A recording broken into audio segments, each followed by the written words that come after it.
to Champion Select, so there we go. Let's get that up.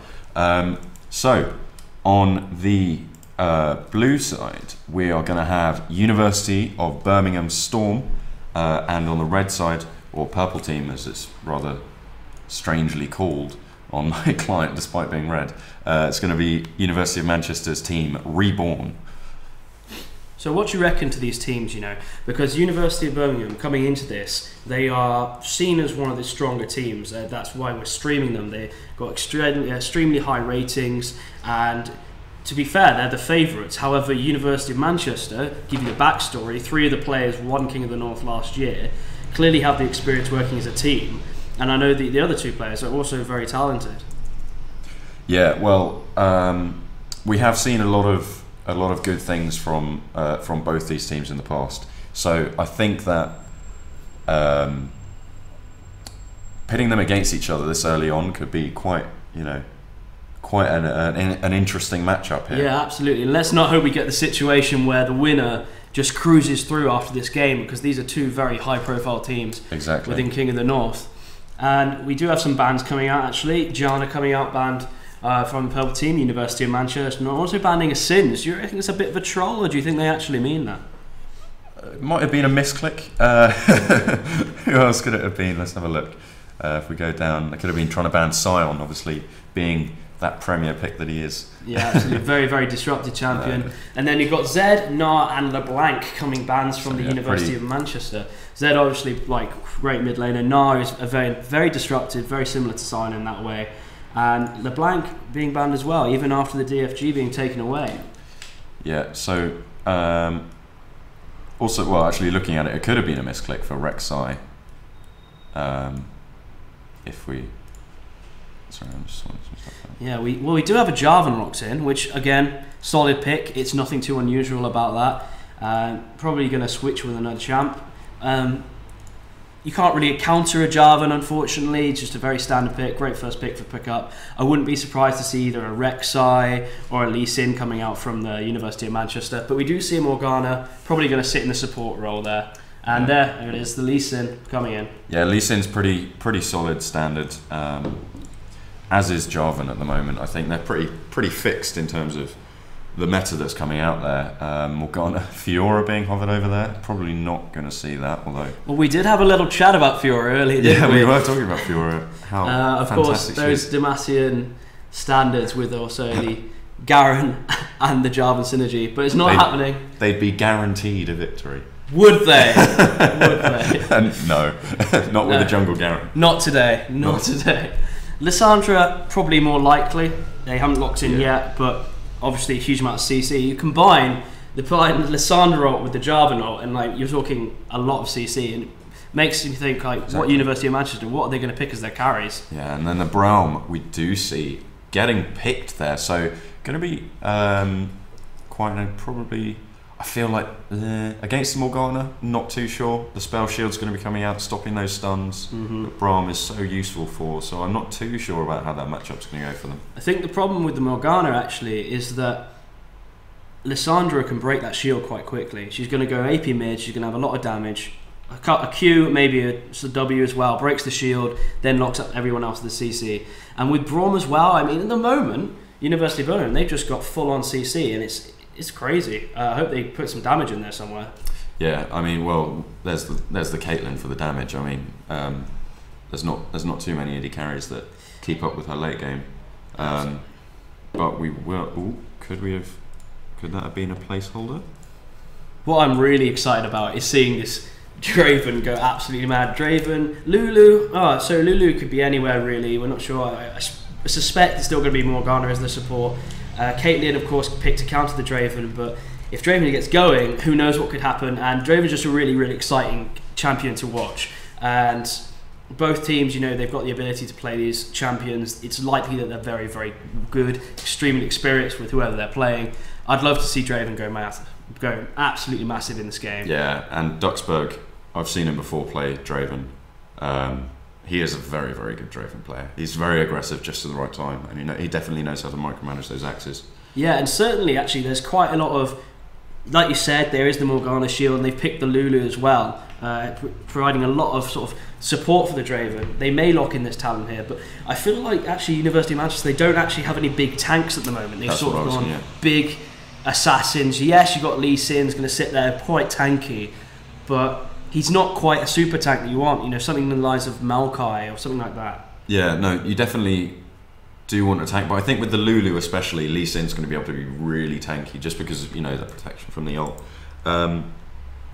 It's an interesting pick. I haven't seen Talon a lot recently, but obviously with the removal of DFG, might be a little bit better because he won't be able to be burst quite as quickly from the AP that he tends to counter. It's one of those things. He may struggle a bit against Xerath early on. Obviously, Xerath has the range. He's just going to be able to sit there, and by the time Talon has the ability to burst Xerath's going to be close to the point where he can just farm from afar. So, not really sure what the thinking is there. Obviously, if Talon does manage to get in range, it's going to be pretty deadly.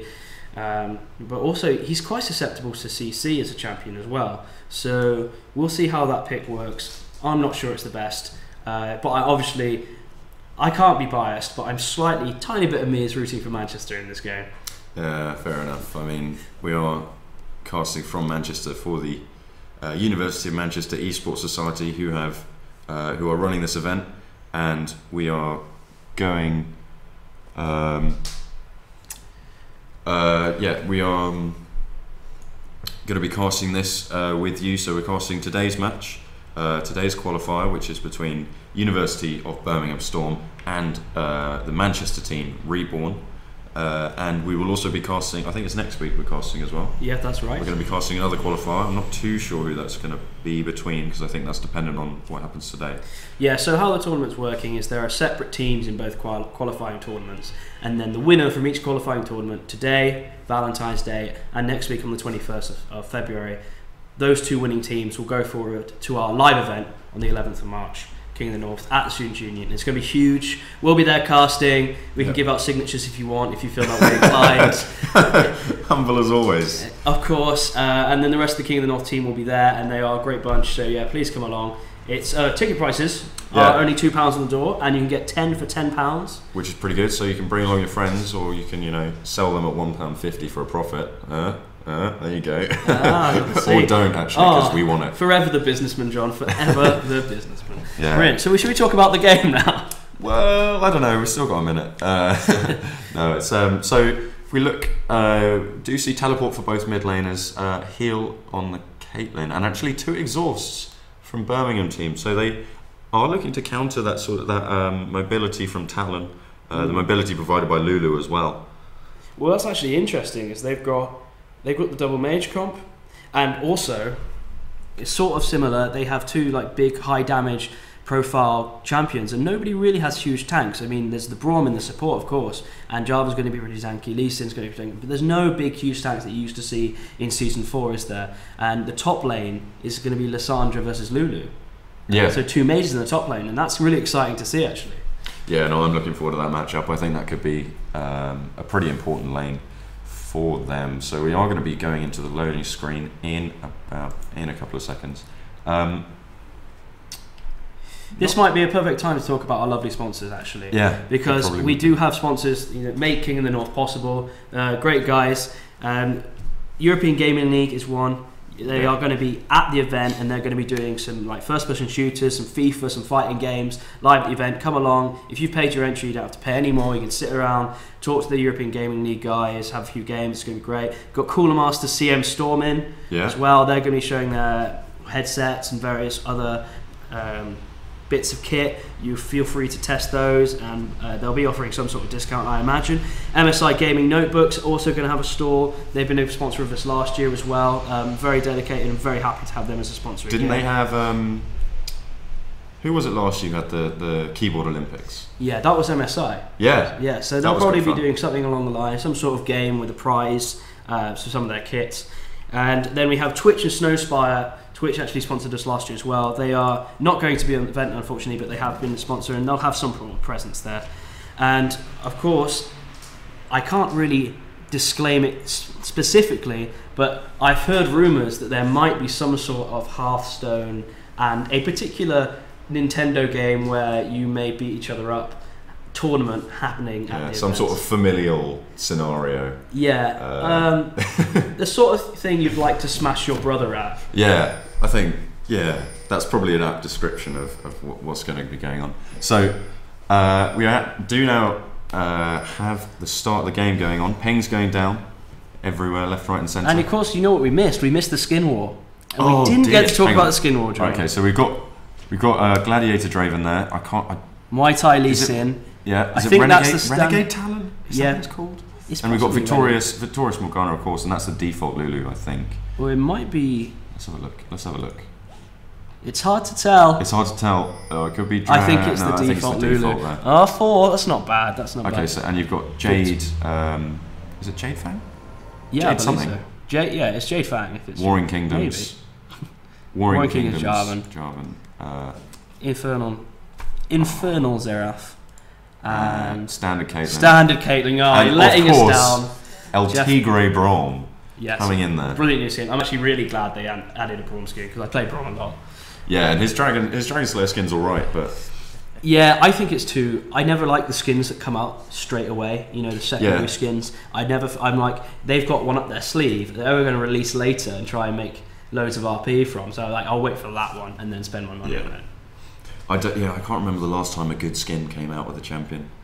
Like, it was. Well, don't start saying that. You're being so defeatist. So we do look like we have a standard start coming out from the teams. Spread across the map. Lulu's sitting actually quite far back in a bush. I'm not really sure what she's doing there. Probably just guarding the red buff. Yeah, probably quite scared from the invade there from the enemy team.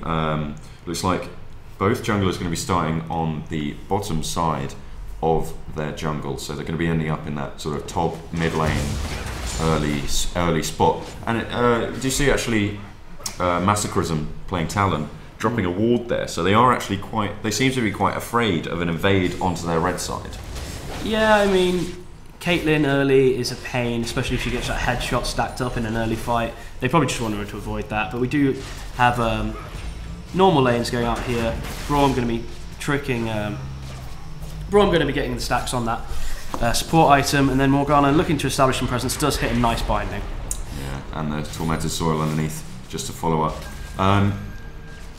I think that in the top lane, Lulu probably has the better sustain, but Lissandra probably has the stronger poke, so we should see how that goes. There's obviously a little bit of toing and froing in the bot lane here, as actually a stun lands onto Caitlyn, and lots of damage now going down from Duxburg, but Braum responds in kind.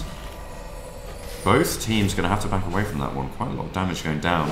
Yeah, quite a nice trade. I think Morgana trying to be a bit too aggressive. I mean, you have to remember that Caitlyn early on is pretty strong, and she's going to do a lot of damage. It's not worth trading if you can. You really want Draven to get to that point, sort of mid game, where he's hitting like a truck, and not risk anything, I would say. Yeah, no, Draven I definitely feel has a very, very strong mid game in terms of AD carries. Both of them now use their health potion, are going to be trying to regen off that Doran's Blade with that life steal that they get there. Yeah, you said Duxburg was a good Draven. Have you heard much of Henry's? Because we saw him last year. I don't believe he played much Morgana. From what I remember, it's just a lot of Thresh. We don't actually see, a huge amount of Thresh anymore, which is really depresses me. No, none of those mad life hooks coming out this game. But no, I was actually talking to Henry's the other day, and they seem to be pretty confident that they had some tricks up their sleeve. Interesting. So, I think we could see something special from them this tournament. I think the interesting thing about the Draven pick actually is that most people are not used to playing against really good Draven players. Yeah. And so you have this tendency to play very carefully, which for a Caitlyn is not great. And in the mid lane, we do see stuns going back and forth between the two mid laners. Actually, Braum managed to land a slow onto Henry's. Henry's now looking pretty in bad shape, but he does get the spell shield down, dissuades them from going any further. Yeah, just a bit too aggressive from Henry's actually. Again, Braum, you don't want to go too aggressive on him early. Just as you say, too aggressive, he lands a binding. Both junglers now looking in the mid lane. The mana is pretty low on the Xerath there, so that could be a potential problem that they find themselves having. Yeah, neither really been back yet. I would say actually Talon 25 CS to Xerath's 5. Here we do it again. Here we go. UoM dropped very low. Flash burn. First blood going down to Massacrism. Flash going away, and actually Synergy looking pretty shoddy here, as he has to flash to get away from the Lee Sin. Lee Sin gets flagged on the face. Flash coming out from Massacrism and a double kill. Oh Too dear, greedy. oh dear. Too Just when greedy. it was looking great for Manchester, they're doing a really good job, get the nice easy gank, starts to walk away, and they just get a bit greedy. Both of them dive the tower, and not only that, they dive the tower one after another, looking for that. But it's clear that Jarvan, UoB Synergy, just knew exactly what they were trying to do. Flashed away from the flash from Talon, gets a kill. No, well played. You can't fault that. No, that was very well played from him, but I think that 4 flashes burnt in a fight at 5 minutes. That's quite a bold move from both teams there, because they really committed to a lot. And it puts Birmingham in an interesting spot. They've got a strong jungler, but it's really going to rely on him, Synergy, to actually do something with that. Where you do have Talon, who was already actually winning the lane with 1 kill ahead. Yeah, if you look at the CS as well, as you were saying before, 4 flashes got burnt and 3 kills went down. He is actually quite significantly far ahead in CS, and he's got his brutalizer now, which means Xerath's in a fair bit of trouble. He does actually jump on again, and he is going to pick up that second kill, absolutely melting the face off of Nix there for University of Birmingham. And that's 2 kills from Massacrism on Talon in 6 minutes. Yes. And I don't want to say it, but Talon snowballs quite well. He's that sort of champion. Definitely. Not the best start, but it's exactly what Manchester want to do. They want to get their Draven, they want to get their Talon huge, and then just completely plough with them. Exactly. That's exactly what they want to do. Very, very aggressive. AD, almost bruiser in the sense that Massacrism should just be able to life steal away with his eventual Ravenous Hydra. Yeah, and actually after that money, he's gone and picked up the Brutalizer. Well, he had that before. He had that. Well, there you go. It Was shows all the damage first that he's blood. able to bring there. Yeah. And I was wrong. The Xerath is not going to get to a position where he can just farm yet. He's been completely outplayed currently. Definitely. And if we look at the CS, the only major difference is in the mid lane, and a little bit in the bot lane actually. It's relatively significant. If we take a look at the gold of both bot lanes, you can see that they both now can back and get a BF sword. They both have that budget, so they are going to be able to. Caitlyn obviously a little bit ahead, but not so much as to put an item advantage for her. So we are going to.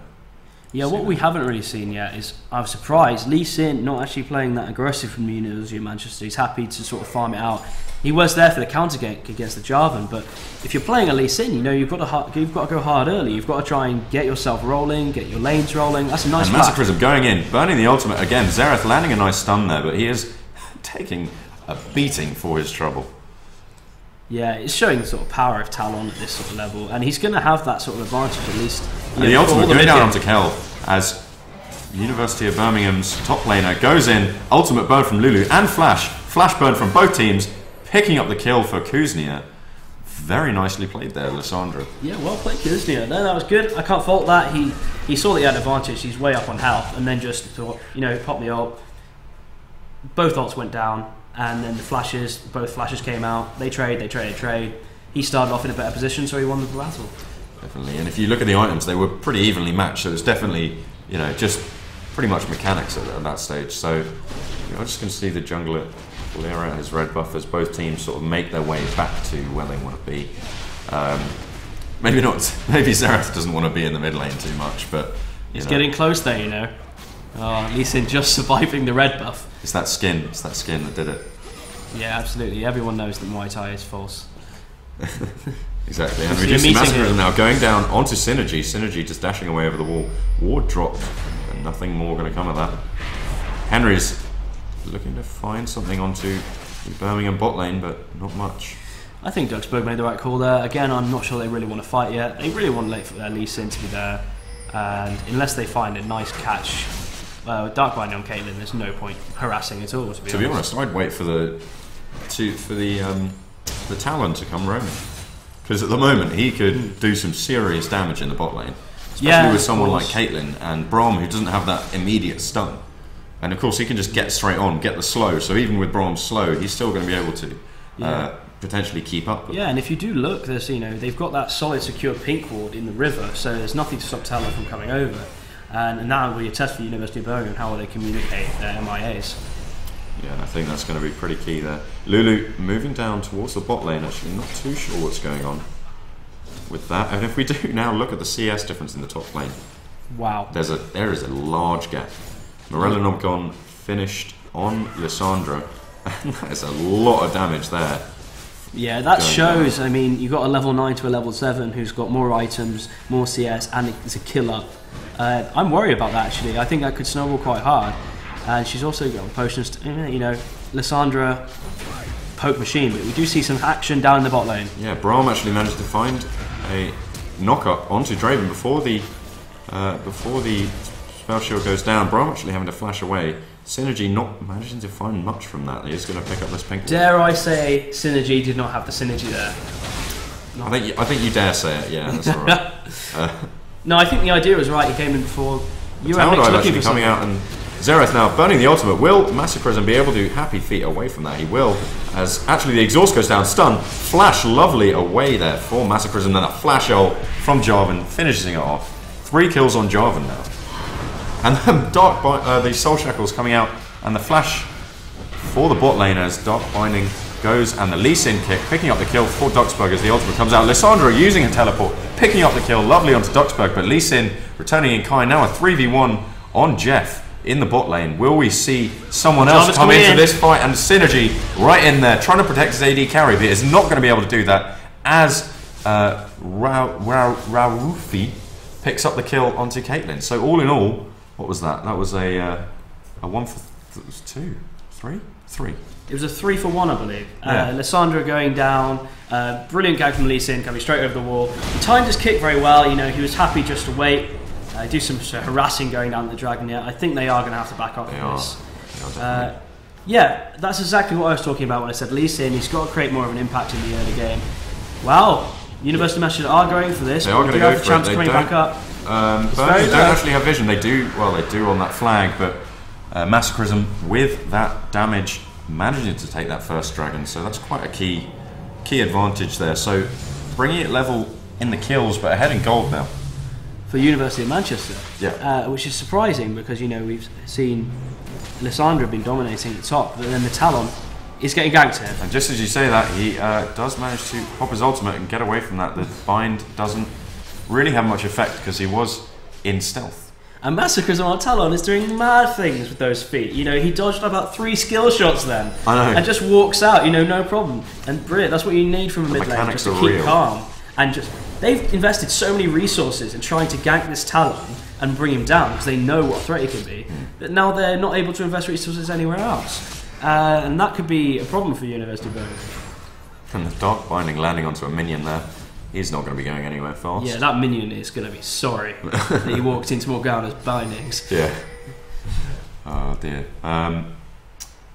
So if we just take a look around now, we can see that Lulu's actually managed to draw a little bit closer on the CS gap. So does Xerath actually. So both of the major advantages that we saw early on have started to fade away. And the ultimate going down onto Rawufi from Kuznir as he does manage to dash away to the Lulu. Lulu now pushing Lissandra away, and we do see a bit of a scuffle in the bot lane as Jeff dropped very low. Ultimate from Draven. Braum with the knockup, stopping Draven from being on the return for the Draven. What a huge ult. And I do not believe that. I do not believe that. I mean, Duxburg is a great Draven player, but the Caitlyn, she was happy to stand there, not waiting for the return. I thought she was going to stand there, wait for the return to go back, no problem. Then she sets up for her ult, and it just allows the Draven to walk. Oh, I'm going to toodle over here, and you're dead. But that's the problem with Draven. Don't let him get going. And she must not have seen his items because, in case you haven't noticed, Draven had actually picked up a brutalizer on top of what Caitlyn has. Oh dear, that is quite aggressive. Instead of he doesn't need boots. He needs a brutalizer. Exactly. And following those 2 keys, it's then gone and picked up an Infinity Edge. So you're looking at a Draven with an Infinity Edge and a brutalizer, and a Talon with his Mobo boots and his brutalizer wandering around the map setting up kills. So I think this puts it actually University of Manchester in an extremely strong position currently. Yeah, I definitely think they are. They have the synergy. Yeah, and University of Manchester don't. Oh, University of Birmingham don't either. Yeah, yeah. Although Lissandra is probably going to be the only person now that can push them through this mid game. I think the one thing that we're not actually paying account to is the team fights. We haven't really seen team fight yet. We've seen kills traded, 3v3s and things like that. But if you look at the Birmingham team, they're CC machines. They are CC machines. Every single one of them brings CC, and various characters and champions do fall off on the Manchester team. Lee Sin, not great late game. Draven, pretty crazy, but can easily be killed, no escapes. Yep. And it's those sort of things. Talon falls off a bit late game as well. And compare that to a Caitlyn, Xerath, Lissandra. Rorufi now looking to find something onto Lissandra. The ultimate from Lulu coming out and the ultimate from Lissandra returning. Ignite goes down onto Lissandra. Was that Ignite? No, it wasn't. My bad, as Rorufi now dropped very low. Lulu, everyone going very low there in the top lane. That was so close! Just missing the kill. And look at this, Rorufi's just going to back there. Lissandra's actually pretty scared. And the spell burn from the Master. And could we see a kill here? And the ult. Oh, what a lovely play there from Kuzner. Yeah. Clawing over the wall, getting that lovely, lovely damage there onto Rorufi with the Manchester team. If there's one thing to be said for both these teams, they are going hard on this game. They're all tower diving, they're all trying to get the kills. It's brilliant, and it's nice to see them not being really passive in the first game of the tournament. Yeah, definitely. They're setting the bar high for excitement, and I think the word of the day is probably hype. Hype. Yes. So it's the hype machine. It's going to be the Draven, I reckon. The Draven is the hype machine definitely. today. Although he's not the is it announcer Draven? He's not. I can't remember. No, I can't remember what is that what the skin's called? No, he's called something else. I cannot remember for the life of me. We should really read up on our skin knowledge, though. I think that's for sure. Nice little dark binding from Morgana. What an auto attack there from Jeff, doing so much damage. Braum just looking to Braum proving to actually mitigate a huge amount of damage in that bot lane. Yeah. And Musakarism just jumping onto Nyx again with the ultimate, and a couple of ultimates now being dropped in the bot lane. As we do see a team fight, everyone being dropped relatively low. As Henry's actually lands a blinding onto it, but Draven now actually managed to flash over the wall. Double kill there.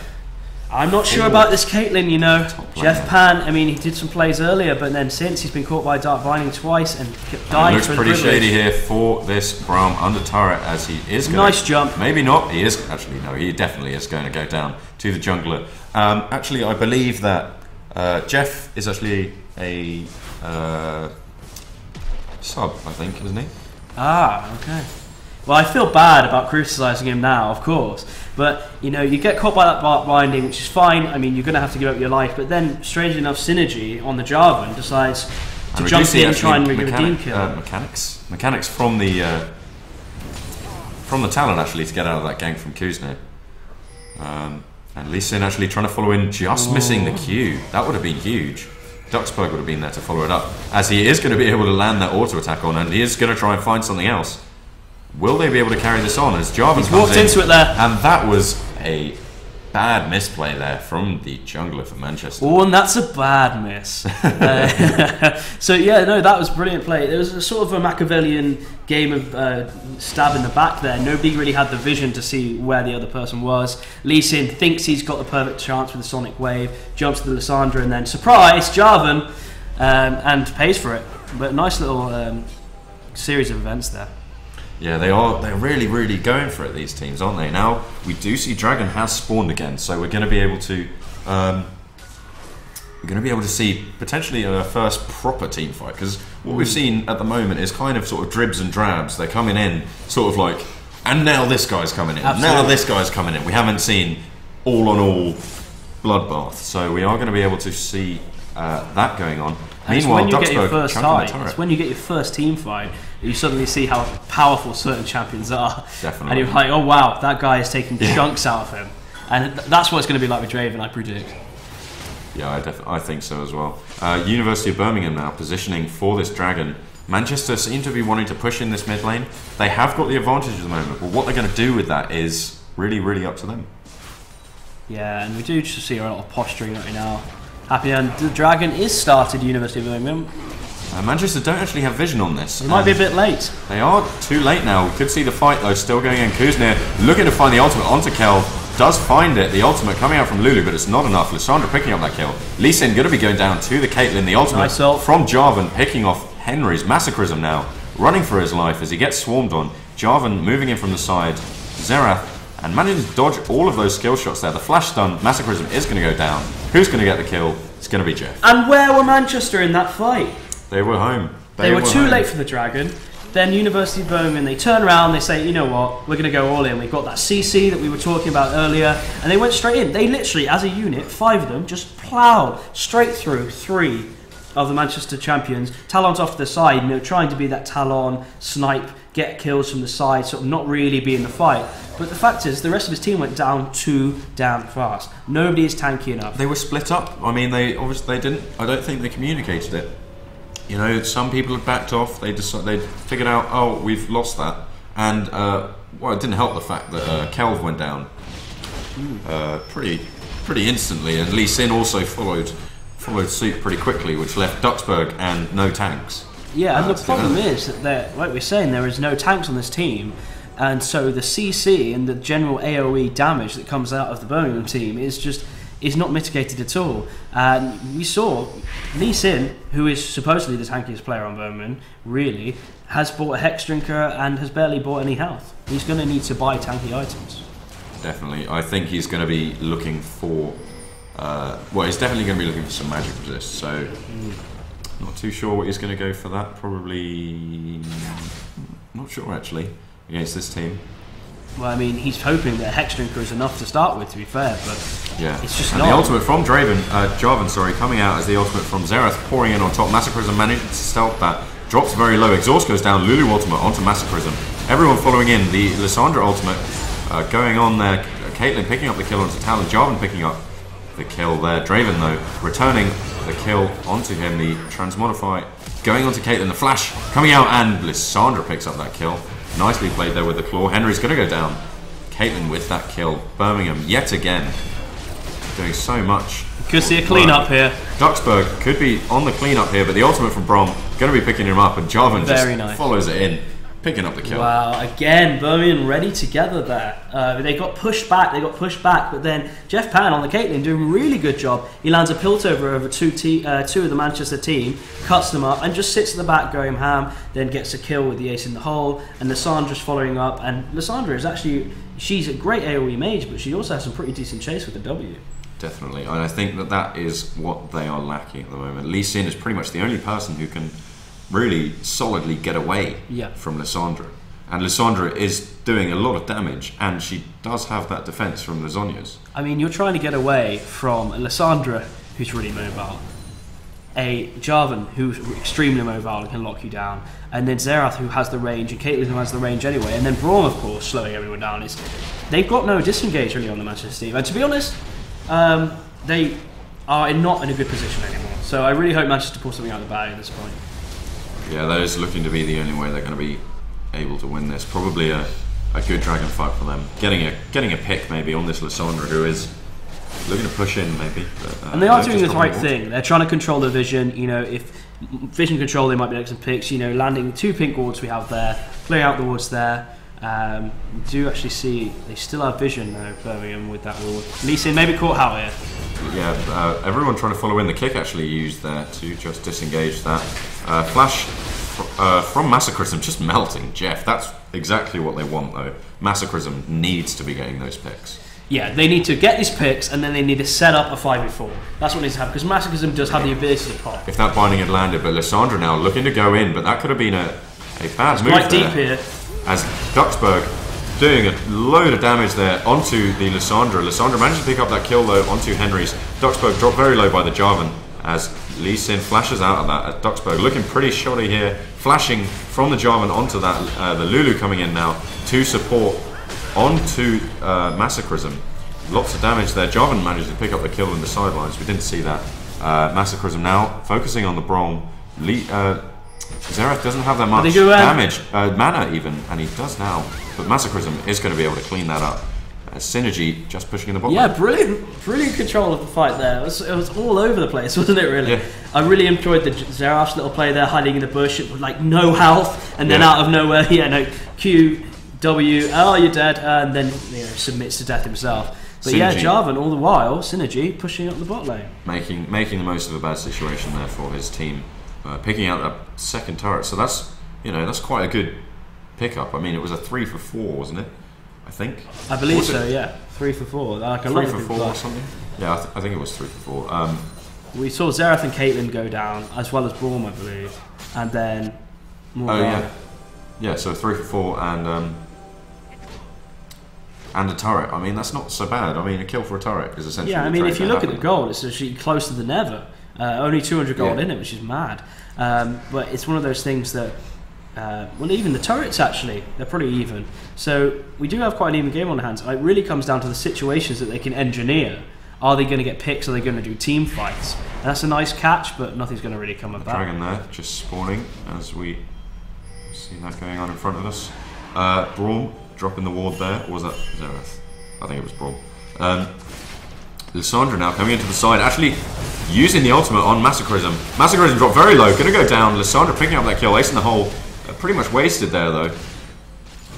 They do have a chance now, Birmingham. They are going to go for the dragon, it looks like. But, take out Massacrism in the mid lane and they can definitely win a 5v4.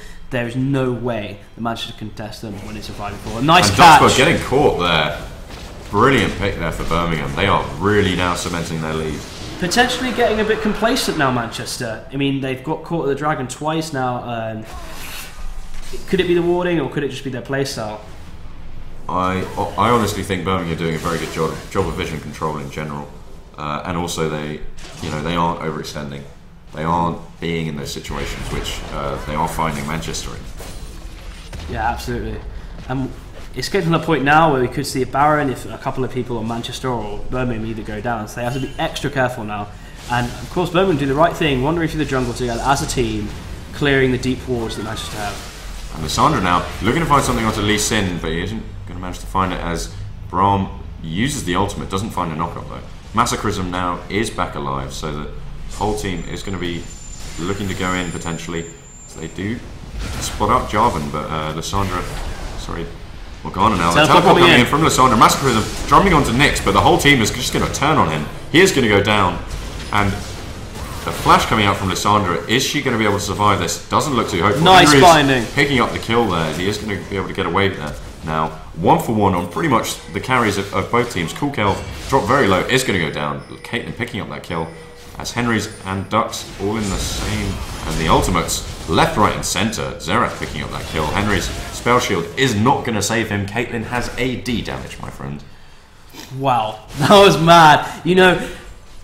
Birmingham, the way they move as a team is really, really solid. They instantly all turn on Talon as soon as he jumps on one of their teammates, and then all 4 of them, just with the teleport coming on from the inside from Lissandra, they all just collapse on the Manchester team and then kill another champion. Then they turn their sights on another. You get the ace in the hole coming out from the Caitlyn. Jarvan follows up with the ult that he somehow hasn't used yet, and actually Nyx getting caught there. That was shoddy. Yeah. I mean, there's been lots of people getting caught in this game. Definitely. To be honest, they're staying too long. I think maybe first game jitters, or generally quite excited to be playing against another team of their caliber. Yeah, and genuinely excited to be playing in this fantastic King of the North tournament. Absolutely. Which is the biggest UK student eSports event or festival in, I think, ever. I'm pretty sure. Of all time. Within the Europe region.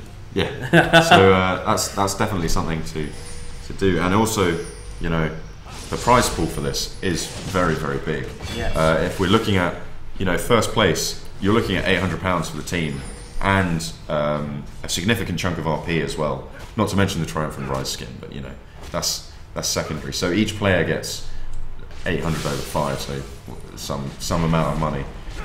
This coming from a maths graduate. I'm not a graduate. Well, he didn't graduate. He quit maths. I'm actually changing courses. He quit maths. Oh, okay. So we can now understand why he quit maths. Yeah. Yes. And so also 800 over 5 for anyone who can't do it is £160. There we go. And then they get 9,600 RP each. And not then, each, is it? It is 9,600 RP each. I believe so. I will confirm that, and I'm sure I'll get told by our admin whether that's correct. And then so on and so forth. Second and third team, there's some cash. And we do see a little bit of an engage here. Henry's getting caught out. Lovely spell shield though. The ultimate is going to go down. Not going to be able to save him. That's actually Zonya's might do the trick as Jarvan coming in. And Xerath picks up that kill. Duxburg dropped very low. Xerath picking up the kill. Double kill for Xerath. And actually Lulu picking up the kill. Massacrism now being forced away. Caitlyn picking up the kill. And it is now Lee Sin killing onto Nyx for the mid lane. Kelv now trying to pick up the kill. Not going to actually, just going to get melted there by the Jarvan, as Lee Sin is going to go down. And we do see a 5 for 2, which leaves University of Birmingham in a very strong position. Everyone really, really low. You can see maybe that the Manchester team is not got enough focus on their targets here. And I think what is proving really successful for Birmingham is that they are not letting talent, masochism from Manchester do anything. He just dying in every fight. He just gets turned upon. So the communication is clearly there for Birmingham.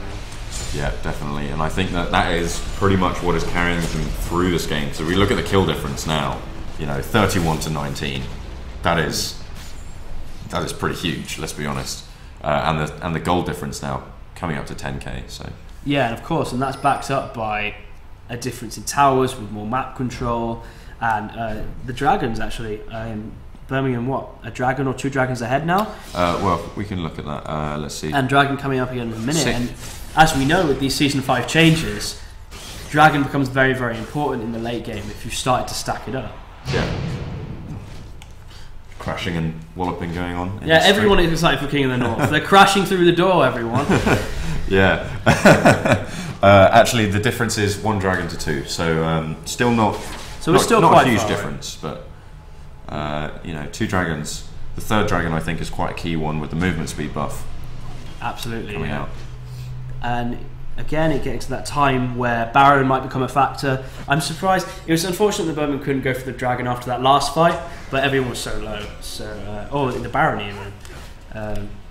But we do see them clearing out the wards. Manchester trying to stay together, I think, now. But like we said, they don't have the team fighting team.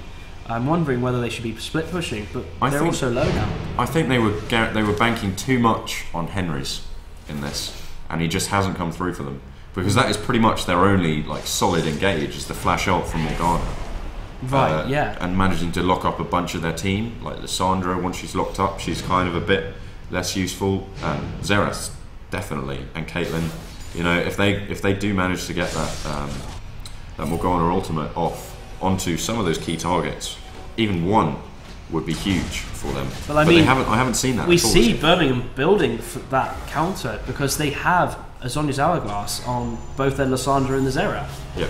So Caitlyn is really the only one who hasn't built defense yet, but she's such long range. And to be honest, though the start was a bit shaky, Jeff Pan has done a good job so far in the last 5 to 10 minutes of staying out of danger. Yeah. Definitely Birmingham showing their strength against last year's veteran victors here. Now we do see a fight where Wolfie looking to Insect, but doesn't really manage to find much. Goes down for his trouble. Actually, he doesn't, as Massacrism picks up the kill onto Caitlyn. Rawufi now manages to sustain through that. Xerath picking up the kill. Draven with the ult down, and the Xerath ultimate picking up the lovely kill there. Double kill, and it is now just Duxburg against the world, as they all are very low. He's going for it though. Duxburg getting melted there. Braum tanking up that damage very nicely.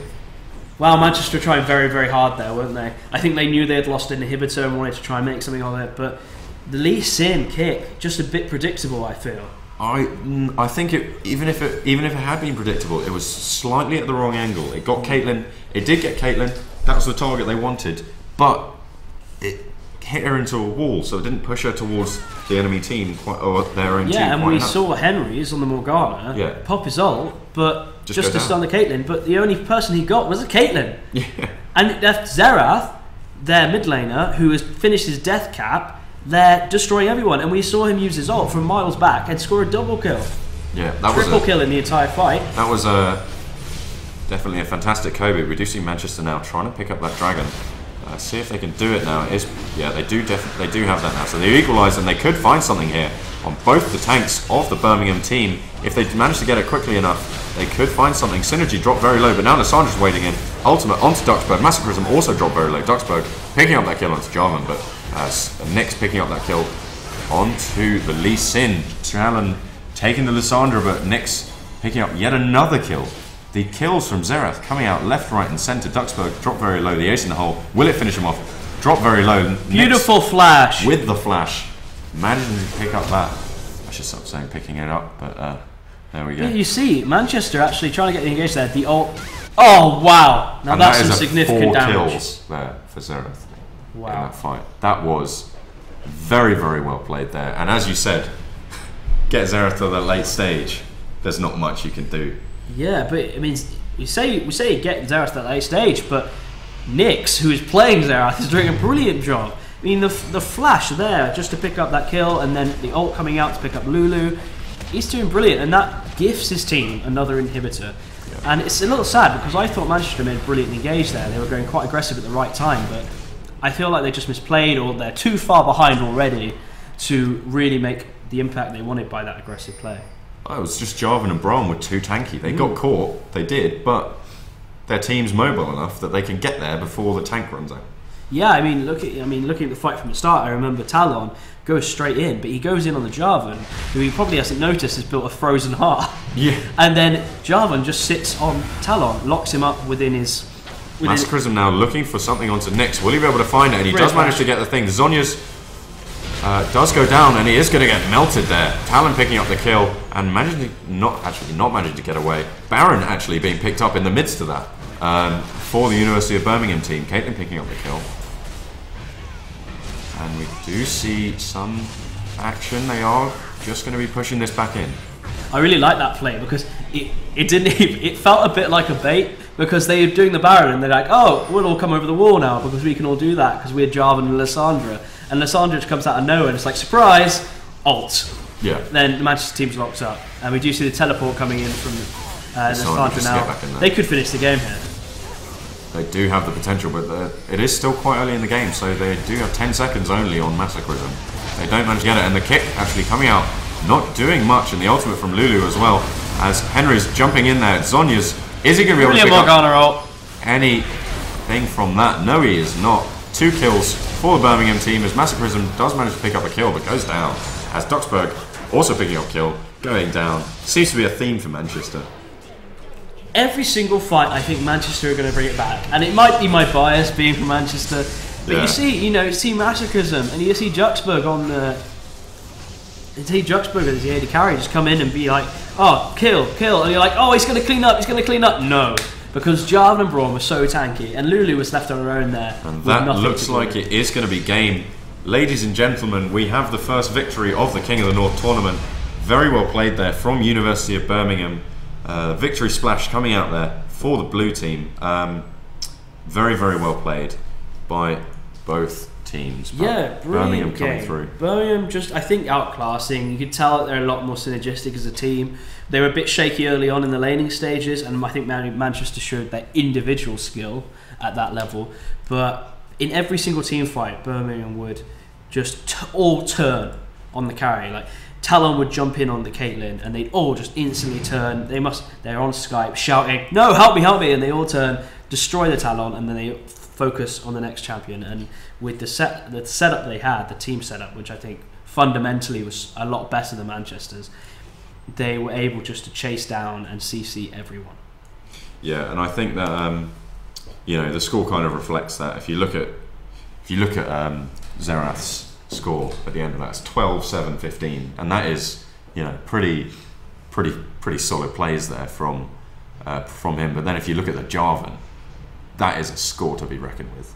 Yeah, absolutely. Well, their entire team has so many assists. Braum's sitting there with 30 assists, which is mad. Number one support. There. They've all got a kill participation within the realms of the high 20s and the mid 30s. For only 46 kills in the entire team, so there weren't only a third of kills or less were actually solo kills. Yeah. So it's pretty impressive in that respect. And yeah, like I said, the team comp was just there, I think, and it'll be exciting to see them in the next game and how, if anyone else can compete, because we thought Reborn, University of Manchester, were really good, and they did play well, but I think Birmingham, they didn't wreck them at all. But they were obviously better towards the end of that game. Yeah, they definitely just pulled together a lot better. We are going to be moving on to our next game pretty soon, and I think we're just waiting on a game to finish now. So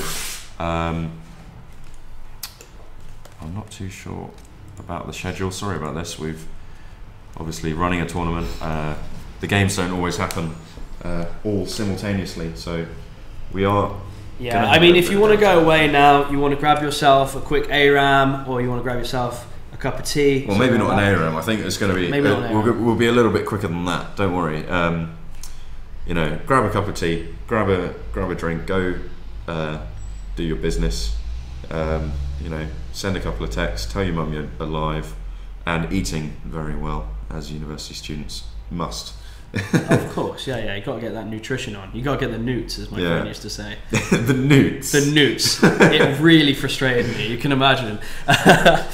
Great time to actually hit our sponsors again because the game is over, and it's going to be a great event. This is the King of the North qualifying tournament. One of the two. One's next weekend for the King of the North Festival on the 11th of March.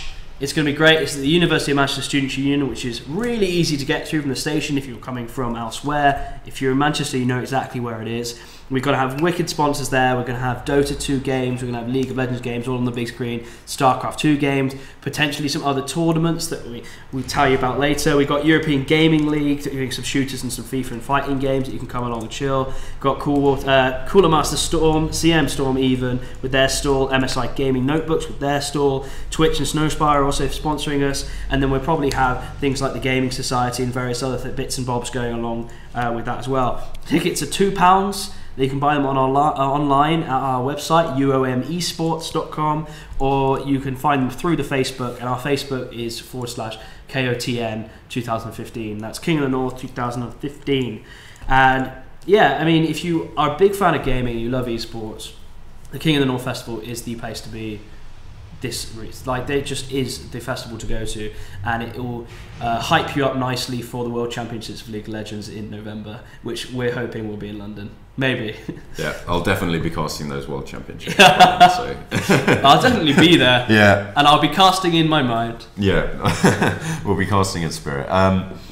So definitely worth a visit to the event itself. It's going to be great fun. It was great fun last year. Although have you talked about the website? Did you cover that? Go for it. I did cover the name. UoM eSports.com, and there you'll find all the relevant information about. Sign-ups are closed now because obviously the tournament started, but there is still information about the Kickstarter, which is still open. You can still back, and you can get some goodies. I've already backed. I'll be getting my T-shirt. Hopefully, I mean, hopefully this year the rewards come out a little bit sooner than they did last year. And I have been promised that they have. So you know, our society has stepped up its game definitely for this year, and it's going to be absolutely fantastic.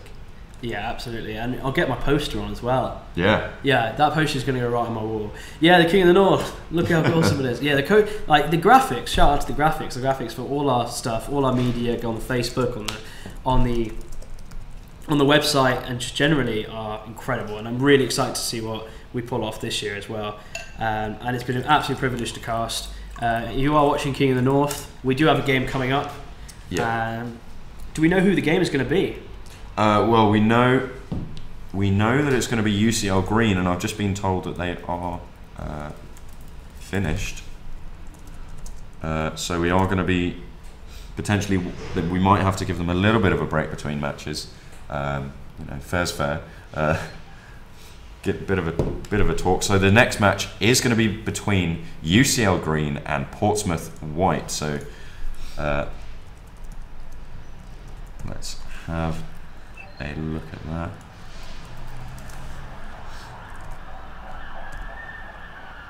Portsmouth and UCL. So we do have a southern battle this time. Yes. No south versus north anymore. So this is the coastal region versus the big city. Yeah. Ooh. Could see it. Now we've seen UCL before. I'm not sure if the UCL Green team is the UCL that we cast 2 weeks ago. UCL, for those who don't know, they're a pretty good team. I mean, yeah, they just were pipped at the post last time by the Manchester team, were they not? I think so, yeah. Well, to get to the finals. Are we talking about last year at Cotton? Well, either one. 2 weeks ago. 2 weeks ago, UCL, yeah. And they lost to Manchester. Well remembered. Of course. How can I think anything else? No, but no, they have always been a very strong presence in the UK university esports sort of scene. You know, they've been up there with, you know, in the Super 8, in the Newell, they were there, and they were pretty high up the chain. I believe last year for King of the North, and of course they were in our show match 2 weeks ago. Well, it's one of those things that Manchester has. We've been in esports quite big for the last few years, but UCL and University of Birmingham have always had like a big presence. Same with Imperial College London as well. Yeah. I think they've always been there, sort of perusing around the Super 8 with the Newell. Oh, also shout out to the Newell guys because they were awesome. Yeah. And it's always great to see them play because it's you're creating this sort of maybe a bit of lineage and a bit of history behind these games now, and it's really exciting to see that happen. And we do actually have an unfortunate message. We've just been informed that UCL Green, as we're bigging them up, have actually had to forfeit due to lack of players. Very unfortunate to see them go there. They did manage to win, and it's really unfortunate round, they can't field a team. I mean, what else could they be doing on this Valentine's Day? You know, because exactly. I know that if I was a pro player, if I was a basically pro player, I would be whacking out my Heartseeker vein all day. Definitely, or that ash skin, that lovely ash skin, or well, you could always go for the Mundo, the lovely Mundo skin that they have available. Oh yeah, are there any other ones? I swear there's more Valentine skins. Let's have a look. To be fair, I always count Teemo. Any Teemo skin is a Valentine skin to me, because that's the sort of thing that you would gift to your girlfriend. Yeah, I think that's. I was talking to you earlier about I'm gonna buy a Teemo because it's the cutest thing ever to have just around. So it satisfies me and any girl. Well, not in a crude way. If that's what floats your boat. Not in a crude way. I won't judge. I have been informed now that we do have another game to cast. So actually, that's a little bit invisible there, so a little bit smaller. We are going to be going into this game. Oh dear.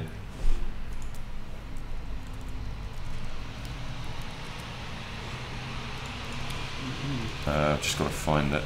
Sorry. Yeah, John is working very hard. He's doing actually a very good job because we are casting, but John is also doing the double of casting and sort of setting up the games with our admin, and also doing the stream all at the same time. So I'm gonna give him a little round of applause. Because all I sit here and I just talk for a bit.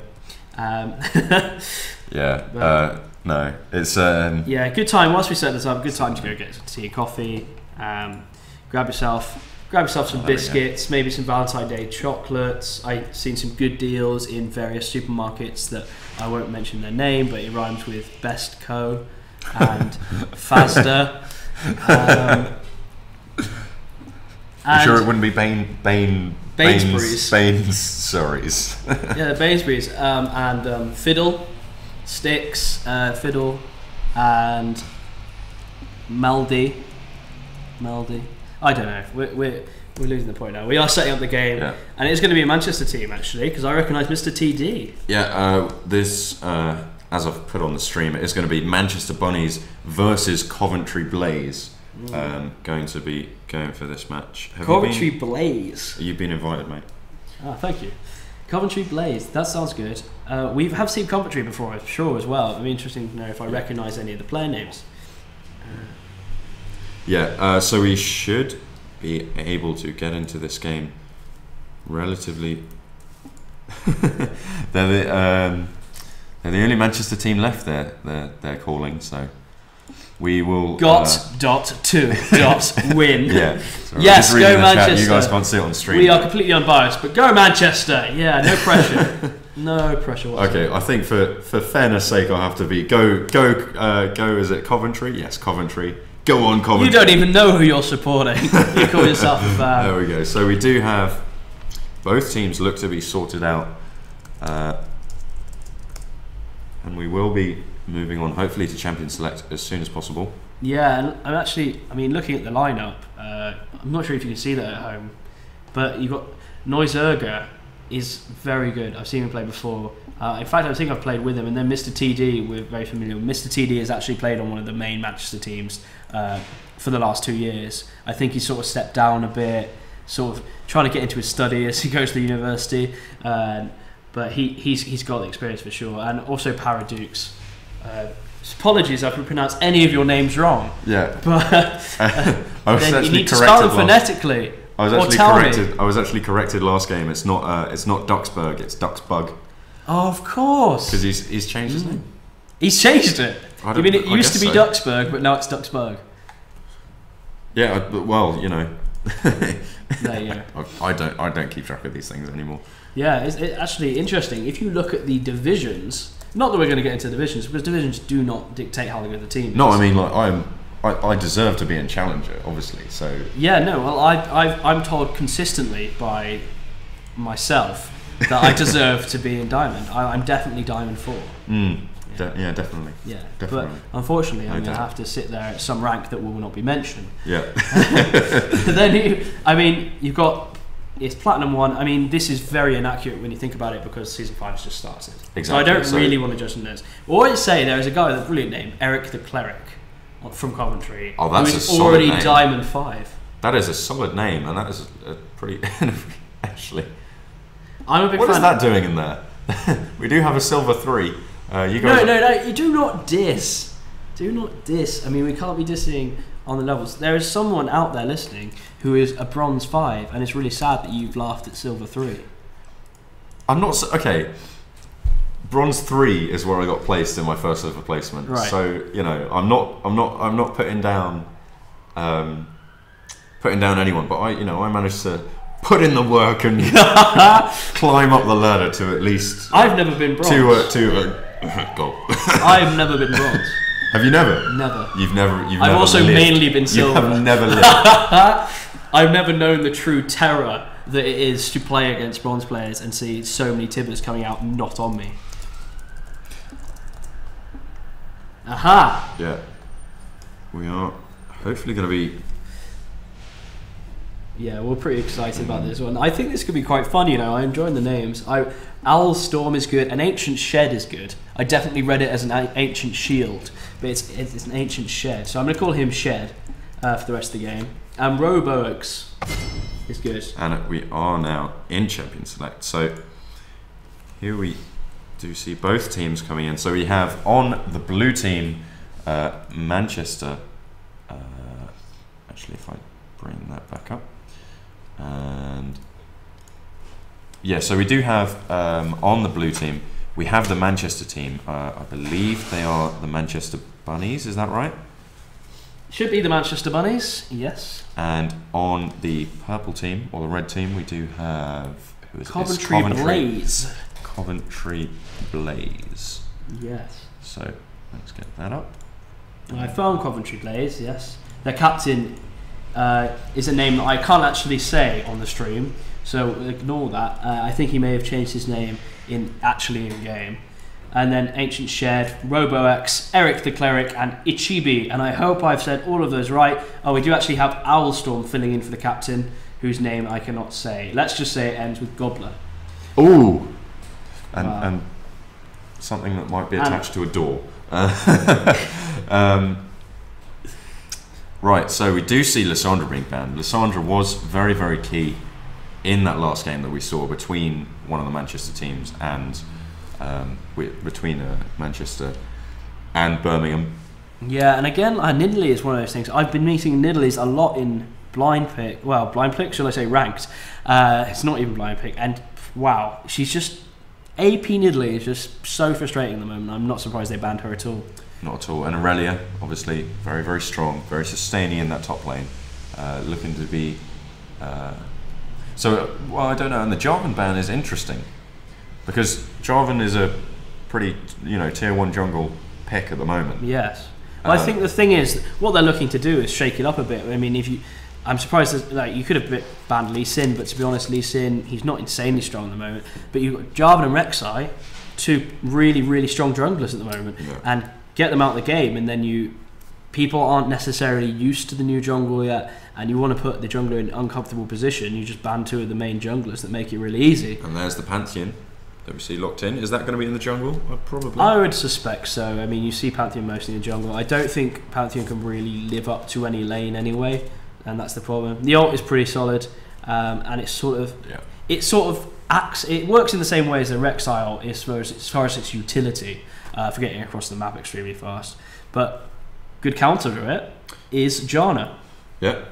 So we do see that being picked, and we do have the Ahri as well for Eric the Cleric, which is quite a solid mid lane. No, I really hope Eric the Cleric is the support. Because I feel that like would be very sense. good. But I'm also very sad that he doesn't have a heal. Well, I suppose he does have a heal with the ults. And with the heal. The summoner heal. Oh right, well yeah, of course he does have the summoner heal. If you're going to get technical. And we do actually see, we're talking about lack of tanks in the last game, they could be picking a Maokai out here. And they do actually have that, so I think that's going to be in the top lane. Seeing as Pantheon is probably more suited to the jungle. Absolutely. Maokai in the top lane, very, very strong. Very, very good in the current meta. And Corki also being locked in, which is very you can tell me actually, as you're the AD carry in the room, I'm not sure where Corki lies in the moment. Well, Corki, he's sort of in the middle at the moment. He's sort of on the same level as where Lucian is, I'd say. Right, because at the moment, not top tier then. Not quite top tier, but sort of pretty close. I think, well, my favourite AD carry. Right. Graves. Yes. Very, very, a tanky. I believe that he could go all the way. But if we're looking at AD carries, you're looking at people like Caitlyn, who's always a safe pick. You're looking at people like, Tristana, kind of at the moment. Very strong. I've seen a bit of Ezreal being thrown around, but yeah. I think those sort of champions, the AD carries with that big mobility, Ezreal and Kalista actually. We haven't seen a lot of Kalista. Yeah, we've not seen Kalista in tournament yet. I'd quite like to see it. There was that incredible double lift play. Did you see with the Blitzcrank and the Kalista? Oh wow, that was amazing. Go watch the LCS if you haven't seen that after the King of the North stream. Obviously, because I like to think we're a good warm up to the LCS. Gnar getting locked in, very, very strong in the top lane. I was actually going to say, but I didn't, and now I feel like a chump because I could have been like, oh yeah, I predicted that, but now I can't. Well, I did call the Amumu. Yes. Earlier in the day. I'm so happy to see Amumu. I play a lot of Amumu. He's a great jungler.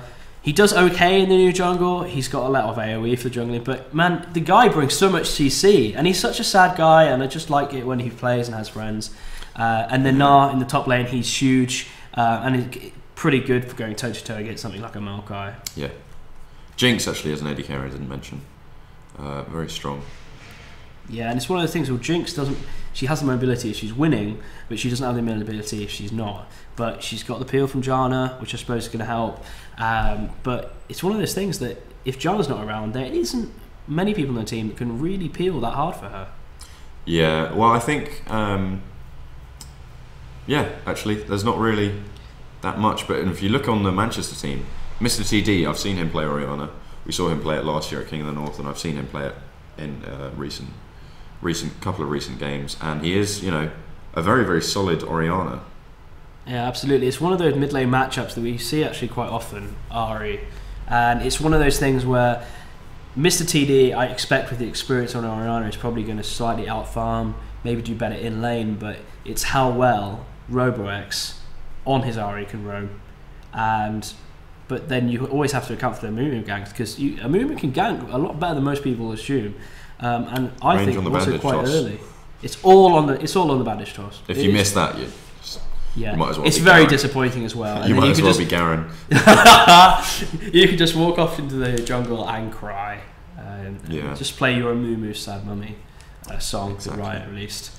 I wasn't a big fan of that song. It was very sad. I don't. Nah. I don't know. That's my opinion, but I like the other music that they released. The metal music. Well, yes, but also they released a bunch of soundtracks as well. I really sort of more liked the classical Vi stuff. song. You know the Vi song? Yes. And also the Jinx song. Yeah. Just those Pill Through a Madness songs, they were really, really good. I enjoyed those as well. I can confirm I had one as my ringtone for a while. Oh, it's ready. Yeah. I'm not going to sing it because that's silly. I'm not going to be recording singing on a stream. Right, so look, as the teams as a whole, what do you reckon? Team fight wise, Manchester. Right.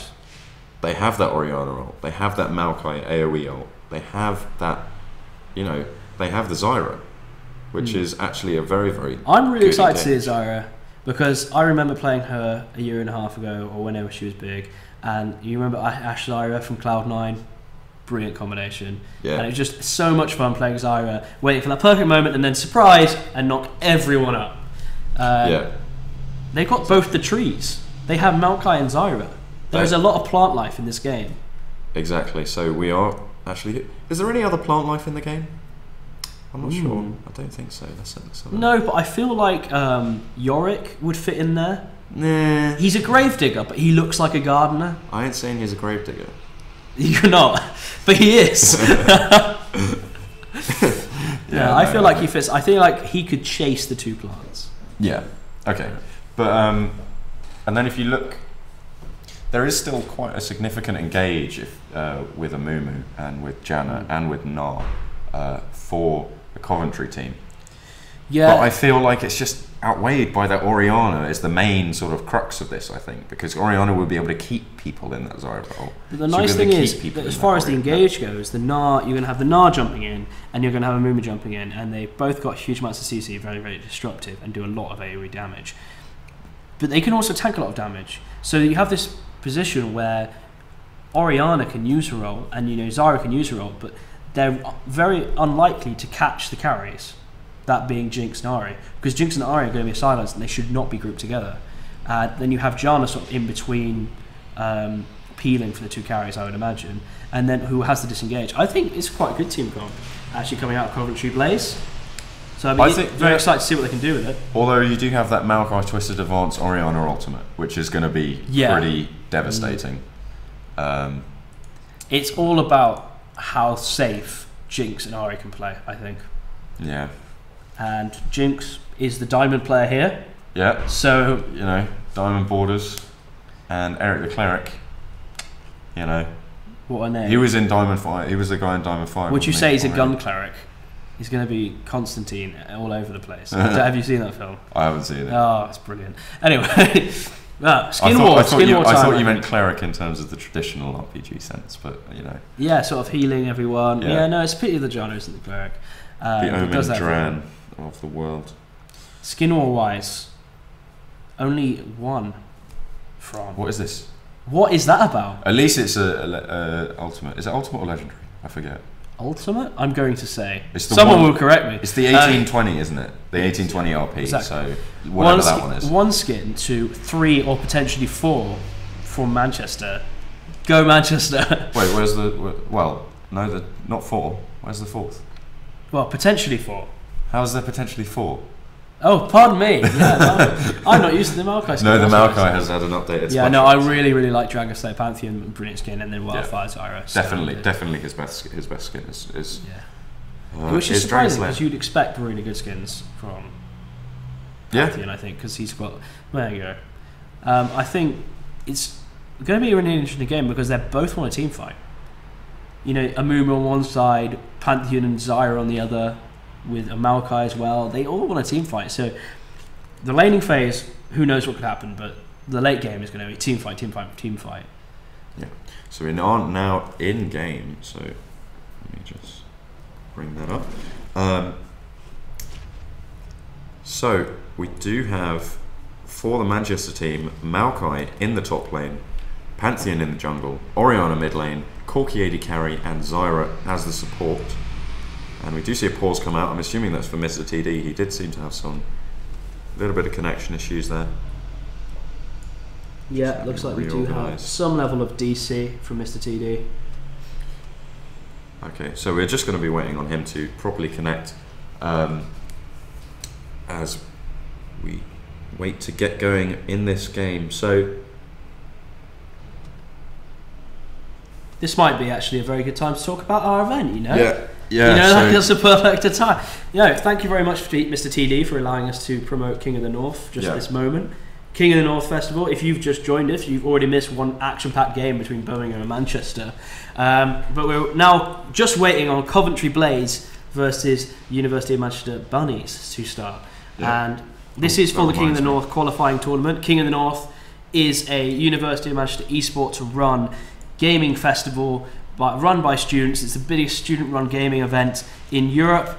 It's going to be incredible. It takes place on the 11th of March in the University of Manchester Student Union, and it's going to be huge. We've got Dota 2 coming on, we've got League of Legends, which you're watching now, StarCraft, various other games, and our amazing sponsors, European Gaming League, Cooler Master CM Storm, MSI Gaming Notebooks, Twitch, Snowspire, and tickets are £2 or £10 for 10. So that's no money at all, and you get some free gaming, you get some awesome tournaments to watch, and you get to come and meet all of us and have a good time, just generally talk about League and everything that's going on in the esports scene. And this is such a growing venue of entertainment. Esports is just awesome, so support it and come along and get off your computer for a day to go and see other people on their computers. That's pretty much how it is. And of course, the prize pool, which is pretty significant this year. The winning team for League of Legends will be receiving £800 for the team and 9,600 RP per player, and the Triumphant Rise skin. So that is a huge prize there. And then the second place team gets £200 for the team, 7,200 RP, and they get a fantastic headset from Cooler Master CM Storm, the Series 500, which, you know, that's a pretty good prize. It's really good. I would love to win that. Yeah, and I almost feel like you'd try to come second, so you can just get the headset. Yeah, and we do see a reconnect actually there now, so we're looking to start sometime soon. Also, props to Riot, because we did have a prize pool, and then they said, you know what, we're going to double it. So they doubled the prize pool for the League of Legends, which is awesome. Which is unfortunate though for the other two games, but you know, Riot, famous for their community participation. Of course, and I think as League of Legends casters and League of Legends representatives to UoM eSports, we can say League is the best game. Steady on. King of the North is the best tournament. Let's go with King that. of the North is obviously the best tournament. And forget the LCS. It's a really good prelude to Worlds. So if you want to get hyped for Worlds, the best place to get hyped for Worlds is King of the North. Hashtag hype. And check us out on our social media. We are on Twitter at UoM Esports, Facebook /KOTN 2015, and our website is uomesports.com. All our content and the brackets of this tournament are all there, and you can find out more about us. If you are in Manchester and you're not a member of the UoM Esports and you're interested in it, what are you doing? Join the society and get involved. Alright, so we do see lots of early warding, pretty standard there from both teams. Doesn't look like there's going to be much early aggression, because there is quite a lot riding on this, as the Manchester team are the only ones left. Yeah, I mean, we produced 3 really good teams, we thought, and 2 of them are already gone. I'm not sure if there's a losers bracket. I don't think so. There isn't, but they can actually, I've been informed, participate in next week's tournament. Oh, right, okay. Yes, so teams can participate in both tournaments. Right. And the winner of both tournaments are the ones that go to the live event. So we have a collection of games today, a collection of games next week on the 21st, and then the winners go through and play the live events in the University of Manchester Students' Union. Yeah, which is going to be absolutely fantastic. It's going to be a great event. It's going to be running pretty much all day. So, you know, come along. You don't have to stay for the whole thing. You can just come for the league finals, which of course we'll be casting, hopefully, I think, if we're available. And you know, or you could just come for the Dota finals, or you could just come for the StarCraft finals, or you could come for the people. So getting into the game, we actually see a line swap coming out from the Coventry Blaze team. Eric the Cleric, in all his infinite wisdom as the Diamond guy, is actually decided to go up the top as we do get underway in the mid lane. That is very interesting. I haven't seen a lane swap in Season 3. Well, I feel like they might be able to bully the Maokai more than they can bully the Gnar, potentially. Because of the range, mainly. Yeah. Well, most of the time, anyway. Yeah. Mr. TD actually taking a lot of poke there. As Lulu, actually, well, that's going to be confusing, isn't it? Yeah. It's so the Zyra, played by Wicked Lulu, so we call her we'll call it Wicked, I guess. We'll call it Wicked. Zyra and Wicked. Or Wicked on Zyra. But then there's already a League of Legends player called Wicked. This is too confusing. Yeah, so Can we Wicked just call Lulu it on Zyra. Should we just say Zyra? Nice charm there by TD Rebex. getting charm there in the mid lane and taking a lot of damage. Gnar actually getting found, rooted, should I say, by the plants. Mr. TD is extremely low there. Yeah. It is actually just missing that charm with the minion. And actually, Ahri now has wasted a lot of mana. So she isn't going to be able to be nearly as aggressive. Now, Pantheon looks to be near the mid lane. Could we see an early gank? Level 2? I think you can early gank, to be honest, on Amumu. I mean, it's unlikely. You can definitely early gank on Pantheon, but it's unlikely that you're going to take that W as your second skill, really. You want to be able to clear. I think level 4 is the most likely time for a gank. Yes, probably, as most junglers, or a lot of junglers now, are basing, and we do see the Pantheon base in between buffs. Yeah. So, and Amumu didn't have to do that, I guess. So he's just going to be carrying on through his jungle as Gnar actually getting pushed under turret. Maokai seemed to be holding his own. Yeah, I think we were talking about Maokai not having range and then he's at a disadvantage, but then we forgot that Wicked Lulu on Zyra is going to be able to punish that Gnar, and then Corki as well with the Phosphorus bombs. As soon as he gets to 6, he's going to be rocket. So actually, Gnar's going to have probably going to have the worst time here.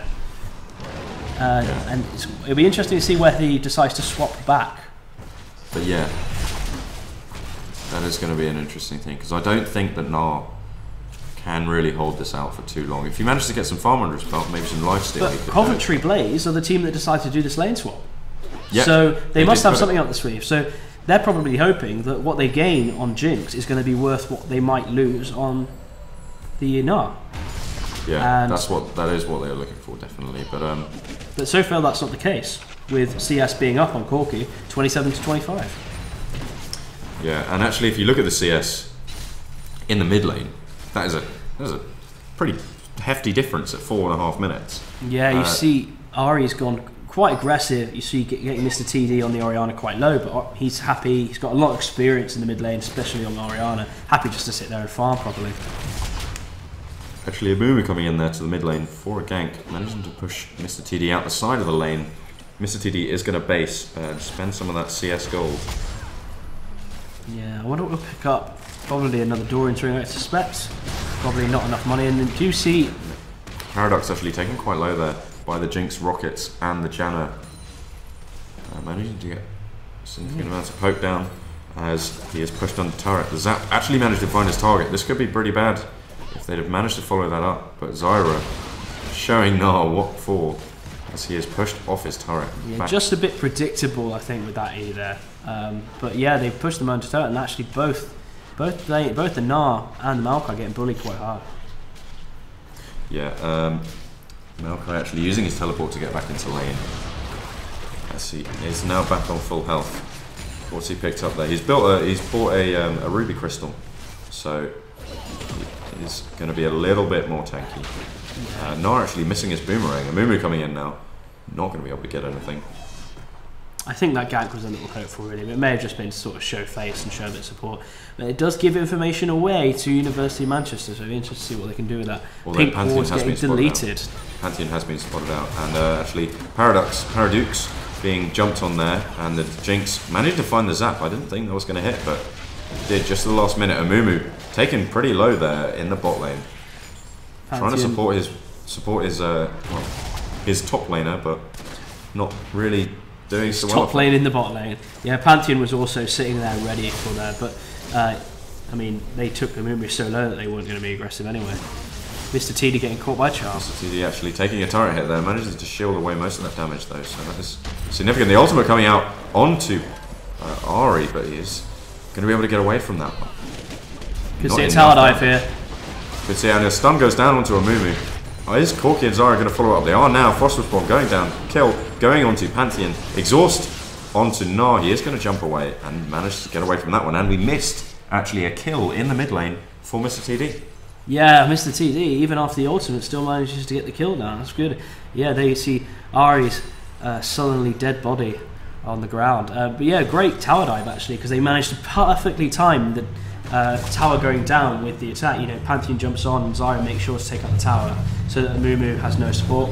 Amumu just dies. Sad Actually, times. Janna taking 2 turret hits now and then dropped very low. It could be pretty bad for him. The turret seems to be going down. Both teams seem to be going for that early turret, but Manchester picking up that first dragon of the game. Yeah, well, that's the problem if you do a lane swap. You see, you have less presence down the bottom near the dragon, which perhaps you'd argue now that the dragon has changed is not as important. But if you one dragon stacks up and stack up, you know, before you know it, you've got 5. But dragon for tower, that's a trade that we're not used to seeing in season 5 actually. No, actually, but it is a trade nonetheless. So that is going to be as much as they can get from that. Alstorm not really having too much of an effect on this game yet. He's doing all right in CS, but he hasn't had really any lane presence. Yeah, it's just one of those things. I think also with the Gnar, you can see Gnar to Maokai 20 CS behind. I mean, it's not worked out well for them. And the question is, do we see Gnar go top now? He's going to go top. He's going to be against a Maokai, but Maokai, items wise, is so far ahead. But he's hoping that giant spout is going to be enough to keep him in lane. Yeah, and to be honest, it probably should. I think because he's a resourceless champion, and he is going to be able to just sit there at a range and farm. We do see Zyra and Corki now back into the bot lane, facing off against Eric the Cleric and an Ancient Shed. So yeah, and despite the lane swap, the CS is pretty much the same for both the AD carries. The interesting thing though is, just missing a talent from Ryder, the interesting thing about these AD carries is they build differently. So Trinity Force is going to come out in the Corki. It means the power spikes at very, very different times. And currently, Sheen with those procs is going to give a lot more burst damage, whereas the Jinx is going to be sitting there with the BF sword.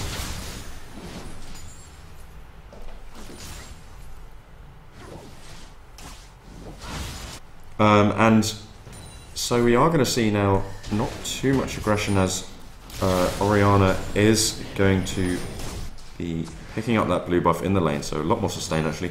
Both junglers probably going to be wanting to pick up that blue buff for their mid laner. And actually Ahri doesn't have it yet. I don't think the blue buff has spawned for the red team. Actually Roblox.